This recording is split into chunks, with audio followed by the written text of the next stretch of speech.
You wake up like any other day. Your phone lights up. Notifications flood in. Markets are frozen. Banks are closed.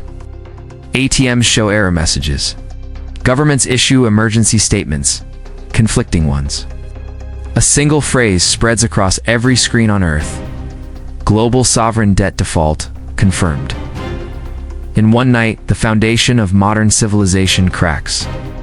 This is not a recession. It's not a crisis.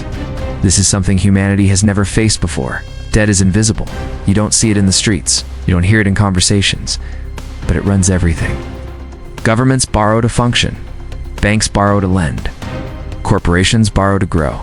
Individuals borrow to live. The global economy is not built on cash.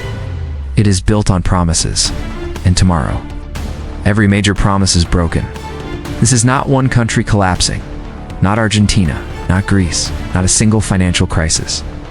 This is everyone: the United States, China, Europe, Japan, emerging economies. All sovereign debt declared unpayable. Trillions in government bonds become worthless overnight. The safest assets in the world come paper. Global debt is the spine of modern finance. Government bonds are used as collateral, savings. Retirement funds, currency backbones. They are considered risk-free. That belief allows banks to exist. If that belief dies, so does trust. And trust is the real currency of civilization. History offers warnings. Weimar Germany, the Great Depression, the 2008 financial crisis. But those were regional, contained, managed barely. A synchronized global default is unprecedented. There is no external stabilizer. No lender of last resort, because everyone is broke at the same time. Let's walk through what would realistically happen. Hour 1, markets halt. Stock exchanges suspend trading. Bond markets vanish entirely. Currencies spike and crash simultaneously. No one knows what anything is worth anymore. Hour 6, banks lock down. Banks depend on government bonds for stability. Without them, balance sheets implode. Withdrawals are frozen. Credit cards stop working. Digital money becomes inaccessible. Panic begins. Hour 12. Governments lose control. Emergency powers are declared. Borders tighten. Capital controls activate. Military units guard financial institutions. But governments cannot print trust. Only paper. Day 1, the end of normal life. Payroll systems fail. Companies cannot access credit. Fuel shipments pause. Food logistics slow. Not because resources are gone, but because payment systems no longer function. The modern supply chain was never built for zero trust. Finance is abstract, but its collapse is physical. Hospitals struggle to restock. Airlines ground fleets. Ports clog. Cities feel it first. Rural areas follow. The myth that money is just numbers dies instantly. 8. Banks were designed to transform trust into liquidity. Now, they have neither. Loans default instantly. Mortgages lose meaning. Savings evaporate. People discover a brutal truth. Your money was never there. It was circulating faith. Pension funds are heavily invested in government debt. When bonds collapse, retirements disappear, decades of work on. Millions realize they will never stop working. The social contract shatters. Trade depends on letters of credit. Credit depends on sovereign stability. Ships stop moving. Oil prices spike, then collapse. Energy grid strain. Nations hoard resources. Globalization reverses overnight. With debt gone, currencies lose anchors. Some nations peg to commodities. Others abandon fiat entirely. Barter resurfaces digitally and physically.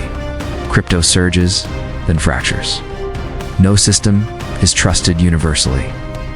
At first, people wait, then they adapt, and desperation grows. Crime rises not from malice, but necessity. Governments struggle to enforce laws when salaries vanish. Police and military loyalty becomes uncertain. History shows this phase is the most dangerous. Debt is future-oriented. It assumes tomorrow will exist. When global debt defaults, the future collapses inward. People stop planning years ahead. They plan days. Survival replaces ambition, not the wealthy. They diversify. They flee. The most affected: middle classes, pensioners, urban workers, debt-dependent nations, those who trusted the system the most. Eventually, humanity adapts. It always does. New systems emerge, commodity-backed currencies, regional trade blocks, decentralized ledgers, local production. Finance becomes smaller, slower, more tangible. Efficiency is sacrificed for resilience. Power shifts. Nations with resources gain leverage. Debt-based empires fade. Military strength matters again, but so does food. Technology slows without credit-fueled expansion. Progress becomes cautious. Empires don't fall from invasion, they fall from debt. Rome, Spain, Britain, each expanded beyond sustainable trust. Global debt default would not end civilization, but it would end this version of it. Debt is a story we tell each other, a belief that tomorrow will repay today. When that story fails, we are forced to confront reality, what actually matters. Food, energy, community, stability. If global debt defaulted tomorrow, the world would not end, but the illusion would. Out. The illusion that infinite growth is possible, that promises can outpace reality, Out. that the future can always be borrowed from. So here's the real question.